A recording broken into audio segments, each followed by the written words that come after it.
सत्संग से सोधी आवे, नहीं जीव 84 में जावे। सत्संग से सोधी आवे, नहीं जीव 84 में जावे।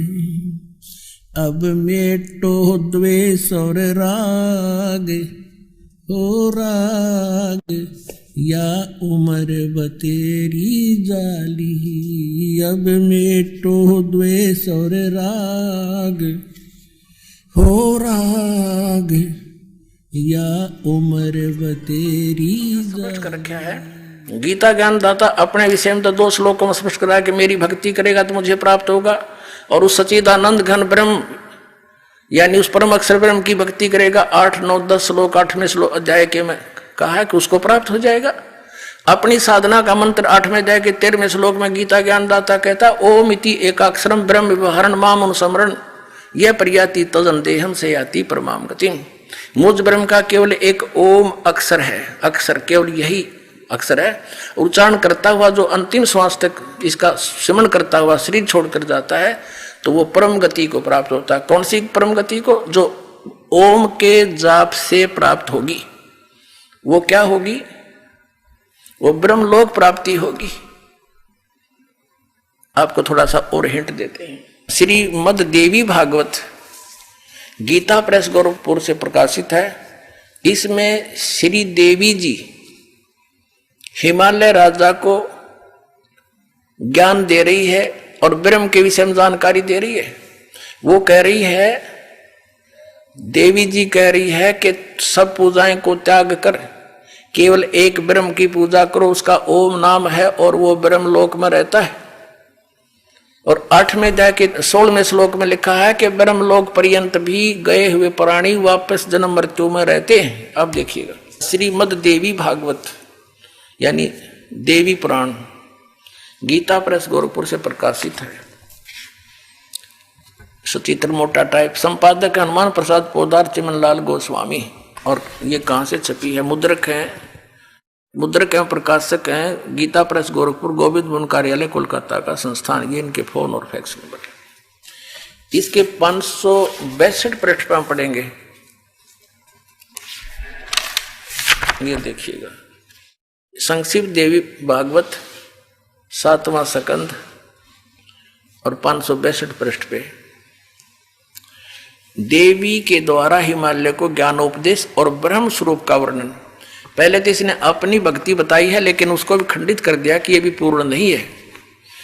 देवी जी कहने लगी, पर्वतराज उस ब्रह्म का क्या स्वरूप है यह बतलाया जाता है, जो प्रकाश रूप सबके अत्यंत समीप में स्थित, हृदय रूप गुहा में स्थित होने के कारण गुहाचर नाम से प्रसिद्ध और महान पद अर्थात परम प्राप्य है। वह समस्त प्रजा के ज्ञान से परे है, अर्थात किसी की बुद्धि में आने वाला नहीं है। तुम जानो, जो परम प्रकाश रूप है, जो सूक्ष्म से अत्यंत सूक्ष्म है और जिसमें संपूर्ण लोक और लोकों में निवास करने वाले प्राणी स्थित हैं, वही ये अक्षर ब्रह्म है। वही सबके प्राण है, वही सबकी वाणी है, वही सबके मन है, वह ये परम सत्य और अमृत अविनाशी तत्व है। सो में उस वेदने योग्य लक्ष्य का तुम वेदन करो, मन लगाकर उसमें तन्मय हो जाओ। सो में उपनिषद में कथित महान अस्त्र रूप धनुष लेकर उस पर उपासना द्वारा तीक्ष्ण किया हुआ बाण संधान करो और फिर भावानुगत चित्त के द्वारा उस बाण को खींचकर उस अक्षर रूप ब्रह्म को ही लक्ष्य बनाकर वेदन करो। परवण ओम तो धनुष है, जीवात्मा बाण है और ब्रह्म को उसका लक्ष्य कहा जाता है। उस एकमात्र परमात्मा को ही जानो, यानी ब्रह्म के अतिरिक्त किसी की पूजा मत करो। सब दूसरी बातों को छोड़ दे, अन्य सब पूजाओं को त्याग दे। यही अमृत रूप परमात्मा के पास पहुंचाने वाला पुल है। आगे देखो, इस आत्मा का ओम के जप के साथ ध्यान करो। इससे अज्ञान में अंधकार से सर्वथा परे और संसार समुद्र से उस पार जो ब्रह्म है उसको पा जाओगे, तुम्हारा कल्याण हो। यानी ओम नाम का जाप करने से, ओम ब्रह्म का जाप है, इससे क्या कल्याण होगा, उसको पा जाओगे। वो कहाँ रहता है? वह ये 563 पृष्ठ पर हम पढ़ रहे हैं। अब वह यह सबका आत्मा ब्रह्म, ब्रह्मलोक रूप दिव्य आकाश में स्थित है। अब इति सिद्धम के ब्रह्म का जाप करने वाला ब्रह्मलोक में जाता है। गीता जी अध्याय नंबर 8 के श्लोक नंबर 13 में कहा है कि ओम इति एकाक्षरम ब्रह्म व्यवहारण मामुनुसमरण ये परियाति तजन देहम सयाति परमाम गतिम, यानी ब्रह्म ओम नाम से होने वाली जो परम गति है वो ब्रह्म लोक प्राप्ति है, ब्रह्म की साधना है। और 8वें अध्याय 16वें श्लोक में गीता जी में लिखा कि ब्रह्मलोक पर्यंत, ब्रह्मलोक में गए हुए प्राणी भी पुनरावृत्ति के अंदर उनका जन्म मृत्यु बना रहेगा। गीता ज्ञानदाता अपने विषय में कहता दूसरे अध्याय के 12वें श्लोक में और चौथे अध्याय के 5 और 9 श्लोक में, दूसरे 10वें अध्याय के दूसरे श्लोक में कि अर्जुन तेरे और मेरे बहुत जन्म हो चुके, तू नहीं जानता मैं जानता हूं। इससे सिद्ध है कि गीता ज्ञानदाता भी अविनाशी नहीं है, नाशवान है। इसकी पूजा साधना करने से भी जन्म मृत्यु रूपी दीर्घ रोग नष्ट नहीं हो सकता, शाश्वत स्थान प्राप्त नहीं हो सकता, जो 18वें अध्याय के 62वें श्लोक में वर्णित है, क्योंकि यह परमेश्वर नहीं है। इसलिए गीता ज्ञानदाता 7वें अध्याय के 18वें श्लोक में अपनी गति को, यानी ओम नाम के जाप से जो ब्रह्म प्राप्ति है उसको अनुत्तम कह रहा है।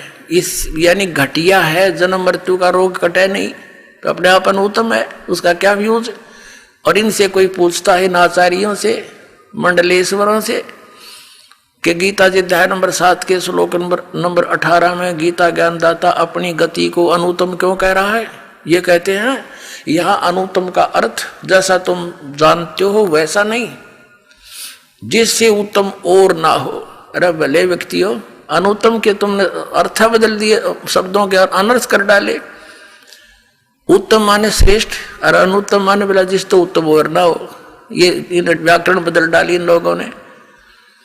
यदि इनकी बात को सत्य माने कि गीता ज्ञान दाता से श्रेष्ठ कोई भगवान नहीं है, तो ये इसका ये अनर्थ करते भी अच्छा लगते। अनुत्तम माने जिससे श्रेष्ठ कोई ना हो। ये तो खुद कहता है कि मेरे और तेरे तो बहुत जन्म हो लिए, तू भी जन्म मृत्यु में रहेगा। ब्रह्मलोक में गया हुआ प्राणी भी वापस जन्म मृत्यु में आता है। गीता जी अध्याय नंबर 15 के श्लोक नंबर 1 से 4 का सारांश है कि तत्वदर्शी संत जब मिल जावे उसके पश्चात परमेश्वर के उस परम पद की खोज करनी चाहिए, जहां जाने के बाद साधक फिर लौटकर कभी संसार में नहीं आते। और जिस परमेश्वर ने सब ब्रह्मांडों की संसार रूपी वर्ष की रचना की है, जिसकी प्रवृत्ति विस्तार को प्राप्त हुई है, और उसी की मैं शरण हूं और किसी की पूजा नहीं करनी चाहिए। इसलिए 18वें अध्याय के 62वें श्लोक में कहता कि अर्जुन तू सर्वभाव से उस परमेश्वर की शरण में जा, उसकी कृपा से ही तू परम शांति को और सनातन परम धाम को प्राप्त होगा। और ये घुमा फिरा के श्री कृष्ण पहला छोड़ रहे हैं कि अब अपने बारे में कह रहे हैं। ये अध्यात्म ज्ञानहीन प्राणी के वचन होते हैं ऐसे। अब प्रश्न आ रहा है कि श्रीमद् भगवत गीता अध्याय नंबर 8 के श्लोक नंबर 8, 9, 10 में और श्रीमद् भगवत गीता अध्याय नंबर 8 के श्लोक 3, 8, 9, 10 में उस परम अक्षर ब्रह्म के विषय में जो गीता ज्ञान दाता से सुप्रीम है, उसकी साधना के विषय में कहा कि उसकी भक्ति करेगा तो उसको प्राप्त होगा। उसका जाप की विधि मंत्र कौन सा है? 17वें अध्याय के 23वें श्लोक में बताया कि ओम तत्सत इति निर्देश है ब्रह्मणे तिर्विद्या समर्थ है। ब्राह्मणा तेन वेदा चाहिएगा विहिता पुरा, यानी सृष्टि के प्रारंभ में जो विद्वान पुरुष होते थे, ब्राह्मण माने विद्वान पुरुष, ब्राह्मण से जो ब्रह्म पहचाना जो तत्वदर्शी संत की संपर्क में आ गए वो इसी तरह इसी का जाप करते थे। और ये संकेत छोड़ दिया कि ओम तो ये ब्रह्म का जाप है। गीता जी अध्याय नंबर 15 के श्लोक नंबर 16 और 17 में 3 पुरुष हैं, सरपुरुष, अक्षर पुरुष और परम अक्षर पुरुष, परम अक्षर ब्रह्म कहो। तो इन तीनों के ही यहाँ जाप लिखे हैं। सरपुरुष का तो क्लियर लिख दिया ब्रह्म का, और अक्षर पुरुष यानी अक्षर ब्रह्म कहो, परम अक्षर पुरुष परम अक्षर ब्रह्म को। ये तत्व और सत्य सांकेतिक छोड़ दिए, गीता ज्ञानदाता को इनका पता ही नहीं, इसलिए कहता ये तो तत्वदर्शी संत बताओगे, उनसे पूछो। तो श्रीमद् भगवत गीता अध्याय नंबर 8 के श्लोक 8, 9, 10 में कहा है कि उस सच्चिदानंद घन ब्रह्म का जो मंत्र है वो ओम तत्सत है। ओम तो ब्रह्म का, तत् सरपुरुष का, सरब्रह्म कहो, इसको सरपुरुष भी कहते हैं ब्रह्म को, जिसको आप ब्रह्म वेल नोन हो गया यो, बाकी ये सरब्रह्म है। और सरपुरुष भी इसी को कहते हैं, फिर अक्षर पुरुष, और तीसरा परम अक्षर पुरुष। तो यहां बताया है कि इन तीनों मंत्रों की साधना से, मजदूरी से उस परम अक्षर ब्रह्म की प्राप्ति होगी। उसकी भक्ति करने वाला उसको प्राप्त होगा और मेरी भक्ति करने वाला मुझे प्राप्त होगा। यह कंसेप्ट क्लियर कर रखा है कि गीता ज्ञानदाता 18वें अध्याय के 62वें श्लोक में उस परम अक्षर ब्रह्म की शरण में जाने को कह रहा है कि जहां जाने के बाद फिर लौट कर संसार में नहीं आते, वो सनातन परम धाम को प्राप्त होते। और ये अज्ञानी क्या कहते हैं, अपने बारे में कह रहे हैं श्री कृष्ण, ये श्री कृष्ण तो ऊपर उठिए कौन, इनको तो अध्यात्म ज्ञान था ही नहीं, डबो दिया पूरा विश्व। बोलो सतगुरुदेव।